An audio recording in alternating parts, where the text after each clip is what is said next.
Sir, have you ever felt like your emotions were just too big for your body? Like you were a passenger on a roller coaster of a relationship that you just couldn't get off? Today, we're going to talk about something incredibly important and often misunderstood: borderline personality disorder. But we're not going to talk about it as a clinical label or a scary diagnosis.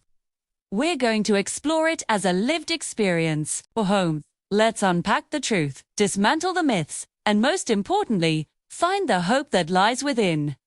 Stick with me, because this conversation matters.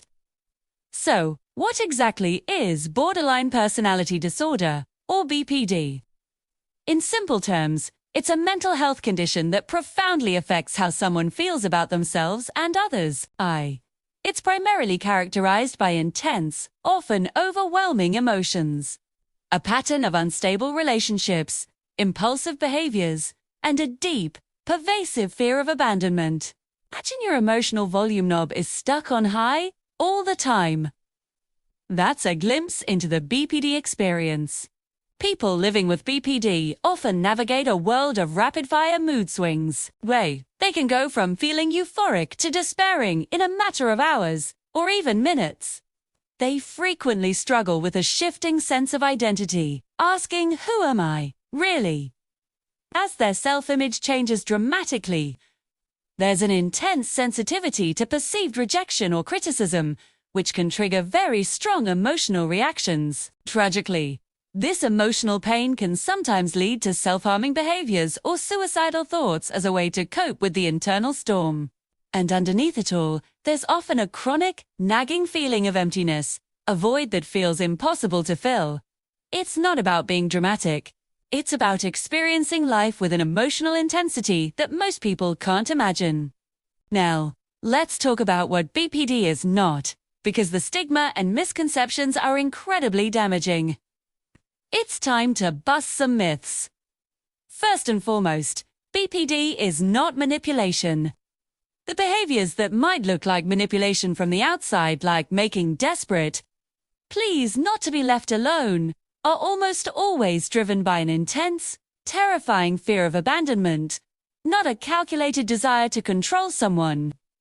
It's a cry for help, not a chess move. Secondly, BPD is not just attention-seeking. When someone is in that much emotional pain, their actions are about trying to survive the moment.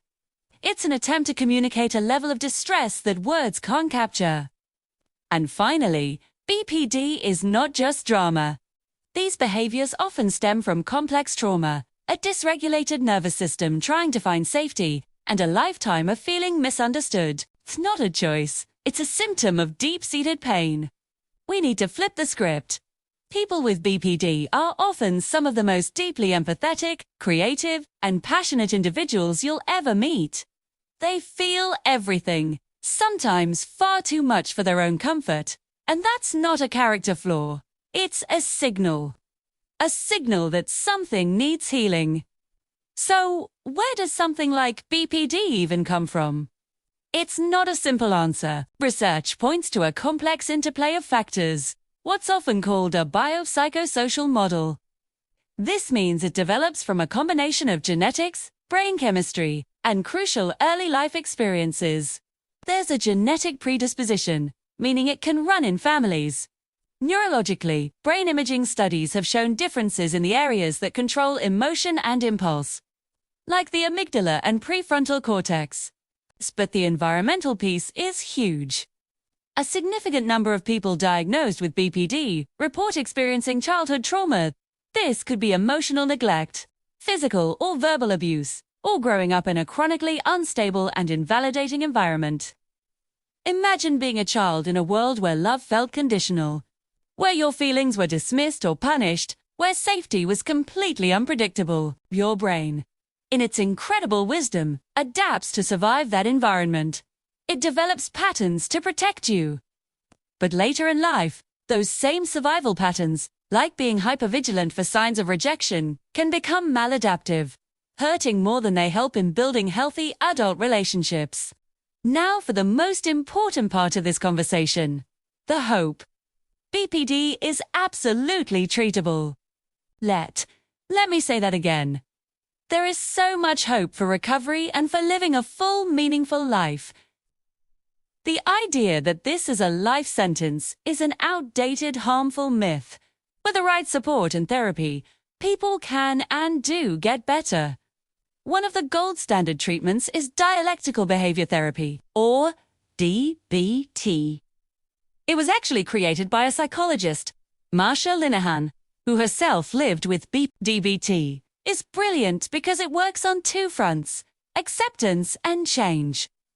It teaches practical skills in 4 key areas: mindfulness, to stay present; distress tolerance, to get through crises without making things worse; emotion regulation, to manage intense feelings; and interpersonal effectiveness, to build and maintain healthy relationships. Other effective approaches include cognitive behavioral therapy, CBT, which helps change unhelpful thought patterns, and other trauma-informed care models that address the root causes of the pain. Recovery isn't a straight line. It's not linear. It's often messy, with steps forward and steps back. It's beautiful, and it is incredibly brave. But it all starts with understanding, both for the person with BPD and for the people who love them. It starts with replacing judgment with compassion. I want to speak directly to you for a moment. If you are someone who lives with BPD, or if you love someone who does, please hear this. You are not broken. You are not too much. You are not a burden. You are a person who is navigating a world that often was inbuilt for your level of sensitivity. But through your journey of healing, you are building something new. For yourself, a life of resilience, self-compassion, and authentic connection. Your feelings are valid, your struggles are real, and your strength is immense. And for everyone watching, let's commit to changing the conversation around mental health. Let's make it more honest, more nuanced, and, above all, more kind. If any of this resonated with you today, please drop a comment below. Share your story if you feel comfortable. You never know who might read it and feel a little less alone. Thank you so much for spending this time with me and for opening your heart to this important topic. If you found this video helpful, please give it a thumbs up and consider subscribing to the channel for more conversations like this. It helps us reach more people who need to hear this message. Take care and be kind to yourself.